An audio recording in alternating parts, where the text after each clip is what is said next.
welcome to this episode of Marisa's Easy Kitchen. I'm so excited about this meal. You know, during the week, we're always so busy trying to get dinner on the table, but on the weekends, we really like to just sit down and enjoy a wonderful meal. But we don't want to spend hours in the kitchen. So this episode is perfect. I'm going to start off with an osso buco di vitello con polenta. So that's really veal shank with a cornmeal porridge. Sounds so much nicer in Italian, doesn't it? So here we go. I've got some beautiful osso buco here. So I've got 6 of them. So this would serve obviously 6 people. If you want leftovers, then you decide how many you want to make. I'm going to dry up the meat first because we want to get a really nice sear. And we're going to season this now with some salt and pepper. You know, when you make friends with a butcher, it's always a good thing, right? Because you can ask him or her to give you some really nice cuts of osso buco. So be generous with the salt here. I like using sea salt. You can even use kosher salt if you like. So be generous with the salt, and I have some black pepper as well. And the dredging of the flour is also really key. If you want to keep this gluten-free, then of course don't use the flour. The sauce won't be as thick, but that's okay. It'll still be delicious. So just continue with the black pepper and some salt. This is going to be delicious. This is one of those dishes that your whole house is going to smell wonderful for the whole afternoon while it continues to bake in the oven. All right, and I just have some all-purpose flour here. When you're dredging, you're actually going to dip it in the flour, but you can't just sear it up like this. You want to give it a really nice shake and get rid of the excess flour. So you're going to continue to do this. And then we're going to give it a really nice sear. So with the searing, start off with some olive oil. And you want to make sure that your pan is nice and hot and that your veal shanks are ready to go. So you place them in the frying pan, just a little bit of oil, and don't touch them. So that's the important part of the sear. You want to get a really nice crust on the veal. Anytime you're searing meat, that's what you want to do. So that's probably going to take about 2-3 minutes per side. You're going to flip them over. Again, don't touch. Make sure that it's getting a really nice crust, and then you're going to take it out of the pan and we're ready to go to the next step. So these have seared up beautifully, and I want you to notice that sometimes the veal shank will curl up a little bit. So what you can do is use a pair of scissors and just give it a little snip just on the edge where the layer of tendon or membrane is holding it together, and that'll keep it nice and flat. So for each one, if it's curling up a little bit, just give it a little snip and it'll be fine. So take a look at what's in this beautiful pan. This adds so much flavor to the dish. So we're going to start off with finely chopped carrots. So these are very thinly diced, and we're going to add this. Let's turn down our stove a little bit. We're going to add some chopped celery. So that's about 1 large carrot and maybe 2 sticks of celery. And then we have about 1 large diced onion.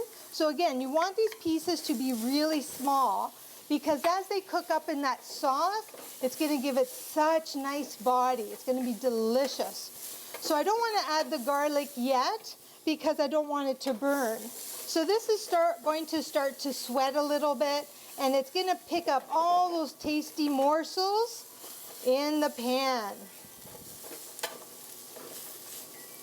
So this has now been maybe 3 or 4 minutes. I'm going to add a little bit of salt. We want to layer the herbs and the salt to the dish. I have some black pepper as well. I have some oregano. I'm going to add my garlic now. So that's about 2 cloves of finely diced or minced garlic. I'm going to give this another go. Get that garlic nice and cooked up. And if you'd like, again, to keep this gluten-free, then of course you're not going to dredge your veal shanks. If you are okay with flour, then you can add maybe a teaspoon or so of flour right now, and gonna give that a good cook, and that'll help to thicken up the sauce. You don't really want a gravy type sauce. It's not really that consistency, but it's not just the juice either. So just a little thickened. So that's cooking up, and now we're going to add some wine. Actually, I have a little bit of tomato paste too. You can add that now as well. That's about a teaspoon or so of tomato paste. If you don't have tomato paste, then you can just simply leave it out. Some osso buco recipes are without tomato.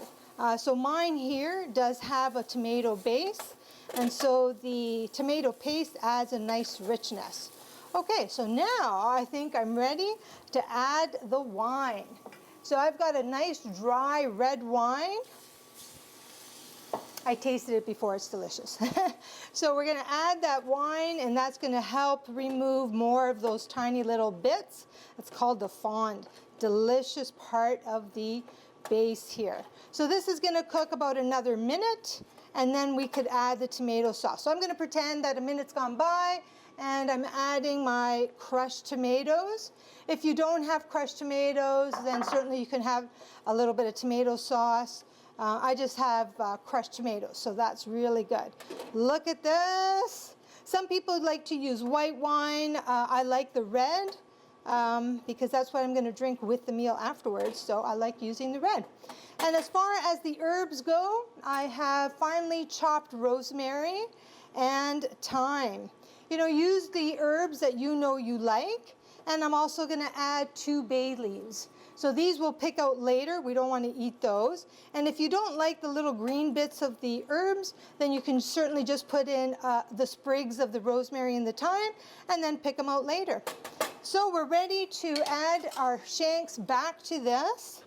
So we're going to try to be careful that the shanks don't fall apart. Right now they'll hold their shape, but as they cook, they'll get so tender that when you plate them up, you really do want to be careful that the meat is not falling apart.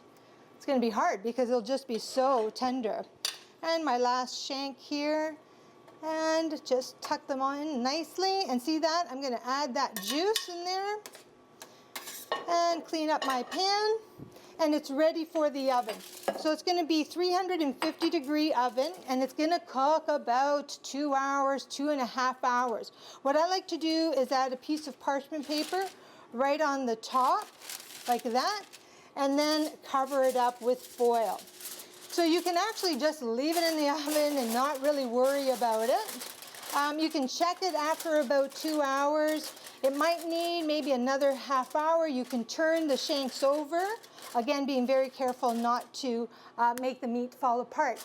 And then you've got a delicious dinner. Wait till you see the side that goes with this. The osso buco has cooked over 2.5 hours. How do I know it's done? Because when I pierce it with a fork, it just falls apart. So my polenta, I just finished it up by adding a couple of tablespoons of butter. I tasted for salt, and I gave it a good whisk, and of course the parmigiano, grated parmigiano on it. And I spooned that into the dish here, decorated with a sprig of rosemary and thyme. Poured myself a big glass of robust, dry red wine, and dinner is served.